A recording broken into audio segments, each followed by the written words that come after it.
sidayada waanu dhimanaa dhimashadana uma naqaano dib wax bilaayaaba qofkii uu ilaahay u qorana wuu dhintaa ciidamada SC waxaan leeyahay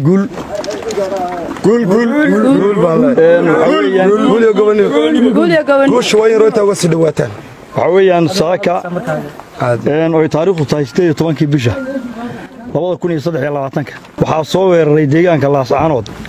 jabhadda ergixisada ah ee Aslam waxay ka soo weerartay saddexdii aagba waa lagu jabiyay anagu faani mayna sidooda waxa weeyaan meedna sawir mayno dad nool oo anaga naga midana intaanu soo qabanna kama dhigana cid kale haddaan intaan imka kuwan soo qabto aan idhaahdo waa Aslam noqonayaan waxa weeyaan dad nool oo naga midana cid kale ka dhig mayno anaga sidayada waanu dhimanaa dhimashadana uma naqaano dib wax bilaayaaba qofkii uu ilaahay u qorana wuu dhintaa laakiin wax qorshe noogu jira ma cid nool inaga qabsado waxaanu ka haynaa saraakiil aanu la hadal siin doono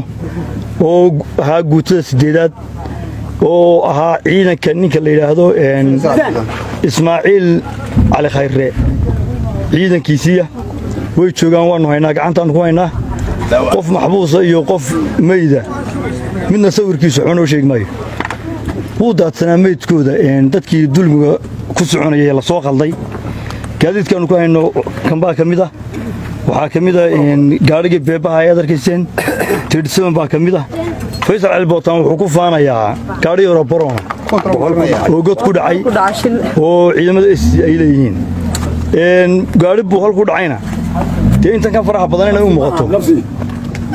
loo baahan yahay kuwii la qabsaday ee xabadu iyadoo ku dhacaysay aan boqol ku dhicin la qabsaday ragga dhalinyarada ah ee xaquudirka ah ee xitaa aan ahayn ciidamo hore ay qabsadeen waa kuwan saaran ay ku muuqdaan kuwii macawsaha watay qabsaday kuwan weeyaan inuu muuqdo weeyaan waxaanu leenahay hawshu way soconaysaa inta ay halka fadhiyaan ciidanka Aslam nin shitay hotel nin shidanaya ama muqaaxi ka doonto dhaw hadduu iligta ka dayn waayo saamaan xaluhu uma turo haddii uu xukuumadda ururka Muuse Biixi ciidan uu keenay hadduu isagu u tudhooydo cid isu turi mayso